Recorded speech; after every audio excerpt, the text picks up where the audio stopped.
How are ESPP stock purchases taxed? Imagine getting a chance to buy company stock at a discount and wondering what that means for your taxes. If you participate in an employee stock purchase plan, understanding how taxes work can help you keep more of your hard-earned money. Let's break down the tax rules step by step.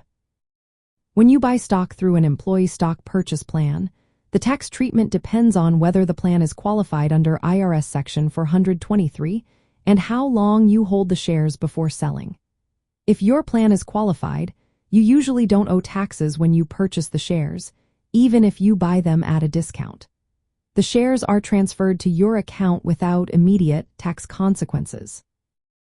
But if your plan is non-qualified, the discount you receive on the stock is considered taxable income at the time of purchase and taxed as ordinary income.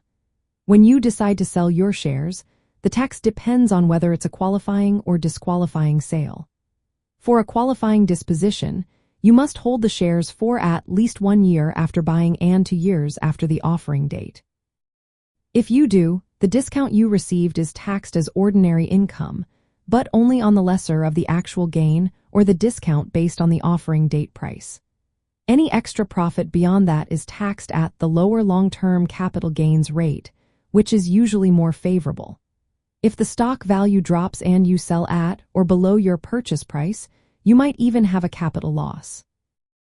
On the other hand, if you sell the shares before meeting those holding periods, it's a disqualifying disposition.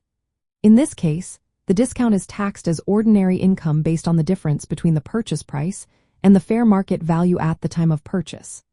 Any additional gain is taxed as short-term or long-term capital gain, depending on how long you held the shares after buying, but most often it's short-term and taxed at your regular income rate. Planning your sales carefully can help you pay less in taxes.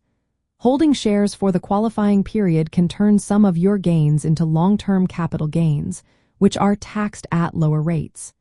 Keeping track of the offering date, purchase date, and sale date is essential for calculating your tax obligations correctly. Consulting a tax professional or financial advisor can help you include ESPP stock purchases in your overall financial plan, making sure you maximize your after-tax income. To sum up, in most cases, you won't pay taxes when you buy the stock if your plan is qualified. But when you sell, the tax depends on how long you hold the shares and whether you meet the holding period requirements. Knowing these rules allows you to make smarter decisions and keep more of your earnings from your employee stock purchase plan.